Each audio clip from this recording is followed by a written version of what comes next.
is William Ruto? Gemini tells us, I can't help with responses on elections and political figures right now. While I will never deliberately share something that's inaccurate, I can make mistakes. So, while I work on improving, you can try Google search. That is according to Gemini. Let us try ChatGPT. And the same question, ladies and gentlemen, who is William Ruto? It gives us this whole detailed information. Current president, I can definitely read all of it, but I hope you can see it. Gives us the details of when he was taken in, when he took office on the 13th of September 2022, all the way when he was deputy president, all the way the kind of parties that he had, and that is the information that it gives you. Let us try another one, DeepSeek, right? DeepSeek, again, the same question, who is William Ruto? I want you to see the kind of even wording that all of these chatbots give you. William Ruto is a Kenyan politician, tells you, been serving as president of Kenya on that particular date. They now take you to where he was born. Unlike for ChatGPT, gives you all those particular political parties, can even give you even the photos for DeepSeek. Let us try another one here. For Gemini, it had told us that it can't help us with any responses. Let's try a final one here. Perplexity. So Perplexity, we asked it the same question. Okay, decided to again load. Hope it's going to load. Let us just again type the same. So who is William Ruto?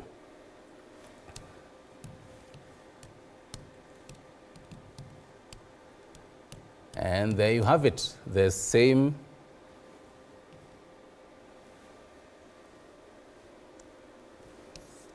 Right, it decided to reload again, but they're going to definitely try. But the whole point is, you can definitely see how some of these chatbots give you a different kind of responses for all of them. Now, still on the same, our reporter, William Moige, takes a look at what this particular AI, when it comes to matters, even politics, definitely means on the political conversation, even as we are in the 2027 elections. Wangwana wa Kapsereta mjambo. A rattled political elite. And I want to assure the people of Kenya, our development, our transformation will not be sabotaged by the naysayers. They must fail, and they will fail, and Kenya will succeed. President William Ruto weighing into the recent events where some tech-savvy youth took to social media sharing AI-generated images, videos criticizing the Kenya Kwanza administration. And we want them to use the internet to benefit themselves, not to insult others. Tumeelewana jameni? Lakini wale wanataka kutumia internet kufanya matusi, shauri yao. Coming to the rescue of the head of state are his allies who share the anger. Wale wengine ambao wako kwa mitandao kazi ya matusi, ningewauliza waje hapa waone vile vijana wanafinya kompyuta na pesa inaingia kwa mfuko. Sababu ile ya kupiga kelele kwa mitandao ulipwe na wanasiasa, hiyo ni pesa ambayo haiwezi kukusaidia. The testing of limits of the freedom of expression setting into motion the future outlook of the country's political landscape. Look at the social media space in Kenya today. See the toxicity that is there. See the trolling and the insults and the abuse. That a tool that would have been so useful in the development of the human mind and in the development of human enterprise is reduced to a trolling machine. Let's create a good environment within these platforms so that even when your son or daughter is sitting next to you on a sofa, you will see that the things they are doing are responsible things. We have to discuss ourselves. Indeed, in Kenya, the election process is characterized by competitive and periodic elections. In a cycle of 5 years, the country witnesses a supposedly do-or-die political situation. Politics is very difficult and very expensive and very costly. Probably the only people who enjoy politics are the ones who do it for the money. You know, our Kenyan politics is so much premised on propaganda. Our Kenyan politics is also how do I put it? It's also so much centrally placed on a lot of innuendos, whereby we have the people of Kenya. When you feed them a story, they rarely confirm. Since the dispensation of the 2010 Constitution, a new political lifeline was birthed. Political camps in the run-up to the elections will deploy technology to sway votes to their favor. In 2013, the country witnessed former President Uhuru Kenyatta heavily investing on Meta-owned social media platform Facebook to run an intensive online campaign against his then-rival former Prime Minister Raila Odinga. In 2008, when President Barack Obama introduced a new way of campaign using technology, and that was using Facebook, and Facebook was just new. I think in 2013, now we also went the Obama way. And in fact, the whole world embraced the new technology that was use of Facebook. With the election in Kenya in 2013, the elections of the US in 2016, and even the current, the just concluded elections in the US, you can tell that artificial intelligence has had an influence on how a number of things were taken up in such elections. The following political campaigns, Kenya witnessed political figures capitalizing on technology like never before. But this technology had a catch in it. By the help of technology and social media as recent as in the 2022 general elections campaign period, electorates were hit by a tsunami of misinformation, disinformation before, during and after the August 9th general election. One of the things that we should not let go is the issue on access to information on elections. Because if we do not access the right information on elections, what we are going to do is that we are going to create an opportunity for fake news, an opportunity for misinformation and disinformation, because that was so prevalent. There was a research that was done a few years back about how Kenyans embrace any information that is fed to them. And actually that particular research was by the TIFA polls. It estimated that over 50% of Kenyans, when you give them information, however much or however raw as it might be, they do not go back and do some background check in terms of confirming whether or not the information given to them is true or not. In the present date, technology has significantly advanced. Kenya is considered as the pride of Eastern Africa as a regional software hub, where it is one of the 10 fastest growing digital economies in the world, with impeccable ICT infrastructure, internet connectivity, and a menu of available digital services, leaving Kenyan to a great exposure to the ICT world. You'll find these Kenyans, they may lack food, but they're so much interested in getting a penny so that they're able to afford the internet. If they walk into an office or a restaurant, the first thing they ask for is the internet. Why? It's because they want to see the current happenings. It tells you that these are people who have embraced technology in the sense that they want to know the current day-to-day happening. Technology is really, really powerful, and the algorithm is in such a way that things go viral very fast. I'm sure even for you who are in the media, you are finding it not very easy to catch up with them. These advancements in technology have exponentially thrived. Artificial intelligence taking center stage in this growth. You can look at AI as a program and its capability added to a computer, giving it the functions of reasoning and thinking like a human being, meaning it can be able to read data, look at images, drive automobiles, analyze financial data, and in the process be able to make its own conclusions. And adding to that, one of the most interesting things about AI, it has the capability to learn.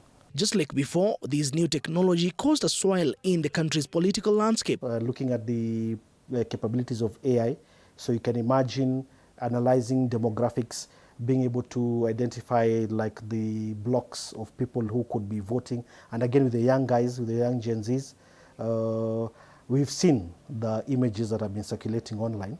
You can imagine the damage that can cause to somebody's reputation. We'll end up having a competitive fabrication of various political lines and political leaders.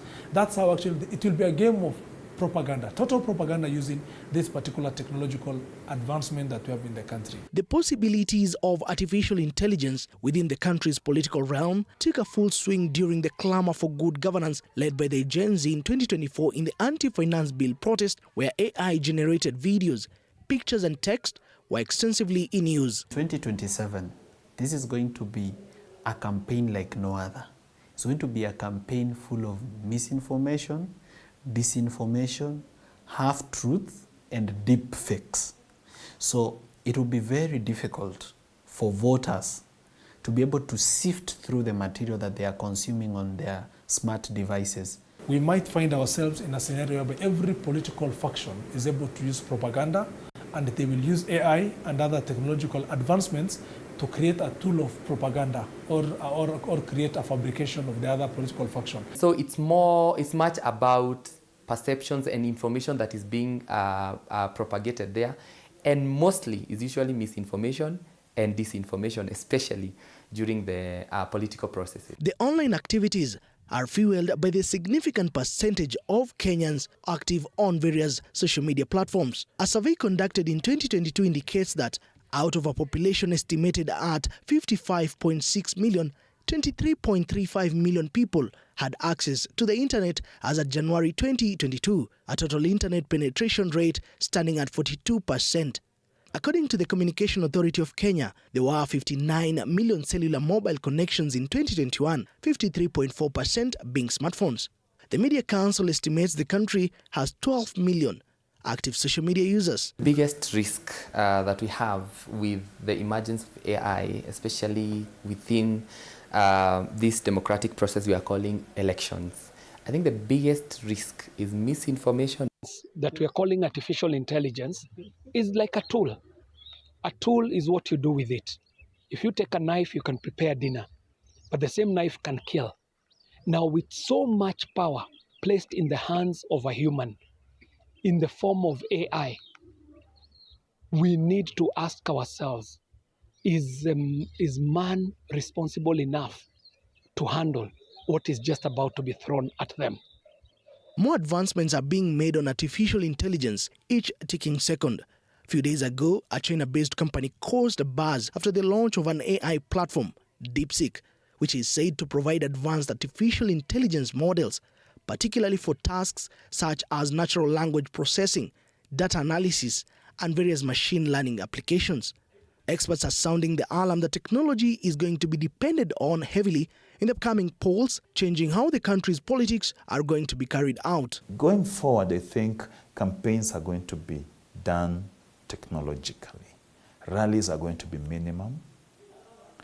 You just post something on your TikTok, Instagram, Facebook, X, and the young people will see. Even the fact that most of the voters will actually be young guys who are already tech savvy.